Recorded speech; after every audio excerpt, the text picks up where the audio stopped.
Bisky, newly elected president of the Confederal Group of the United European Left, Nordic Green Left, unanimously elected no less. He's one of the new intake of MEPs and is on the record as saying that he believes the world financial crisis signals the end of what he's called casino capitalism.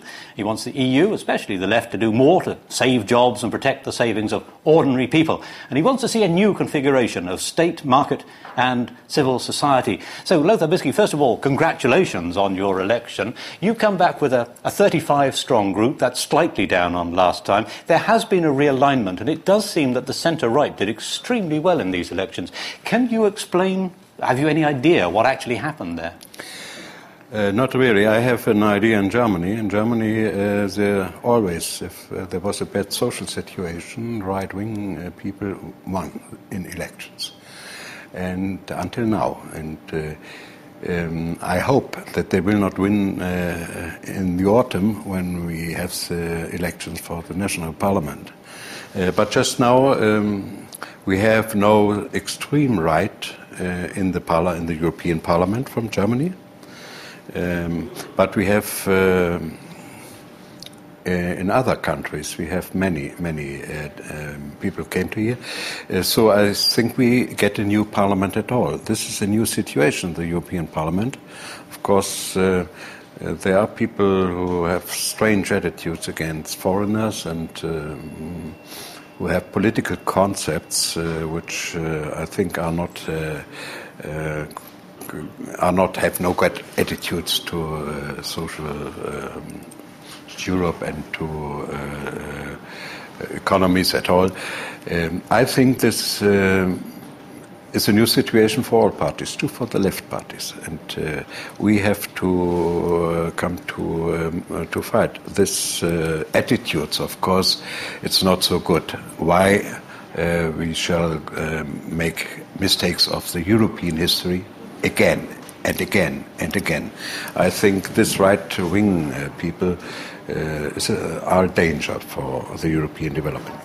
Well, let's take a look at our first report today, which deals with the country with the worst turnout, Slovakia.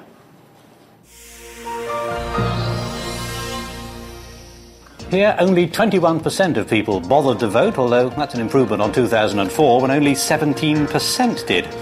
The village of Malacki, 35 kilometres from Bratislava, had the lowest turnout, just 14%.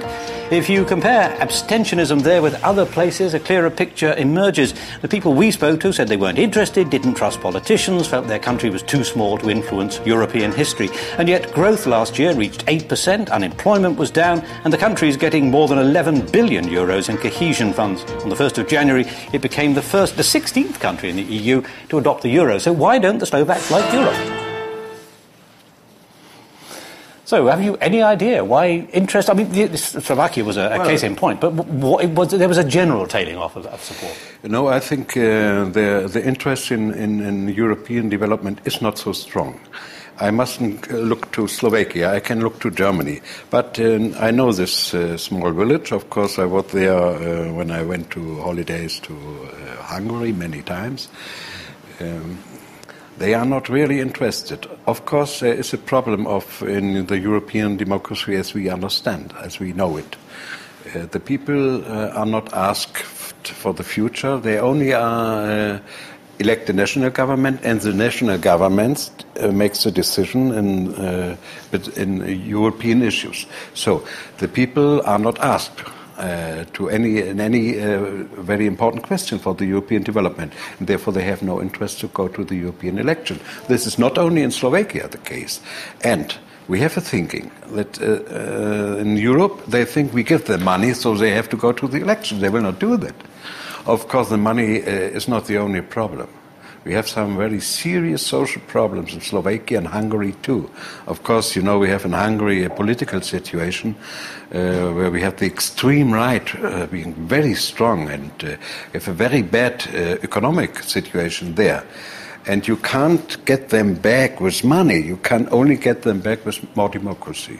And they have to take part in the decisions of Europe. And I think it would be very important to have a referendum about the Lisbon Treaty or things like this. It's an important question for the European development. You feel that they their impression is they're not being consulted and they don't know what's going on. I mean, people I've spoken to say they don't understand the EU or what happens in it. Yes, why? They are not in. They are nobody asks them.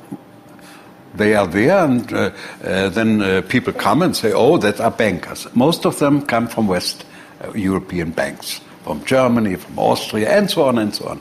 And so it's not the impression of the people that their opinion is asked. They only get some lection how to behave in everyday life, how to do your job, and so on. But they are not really asked what their ideas are for the European development. It's going to be a difficult one to overcome that, though, isn't it? Actually getting them more involved in the decision-making process. Yes, I think this is one of the main, the critical points in the European development. And I'm critical about some treaties in the European Union, but we have to keep them, of course. We have to try to get more people interested in Europe. And you can only interest people in democracy if they have to say something. Well, let's take a look at our second report now, the composition of the new groups within the European Parliament. And behind the scenes, there's a lot of horse trading going on. The Socialists have changed their name so as to facilitate the addition of 21 Italian Social Democrats. The British Conservatives, having left the EPP, have found new allies, but the EPP itself remains the largest political family. The new groups must then get together and choose their leaders, which is what they've been doing. And they must adjust to the new share of seats and power within the European Parliament.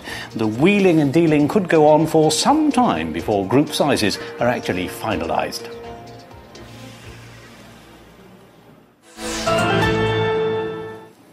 We are seeing some interesting groups forming here because there seem to be more groups on the right than there used to be. We've got the Conservatives, for the one hand, having left the EPP without really denting its numbers severely. They seem to have got themselves some allies of a vaguely Eurosceptic nature, and there are other groups to the right of them. Is that a worrying thing for somebody from the left, like yourself?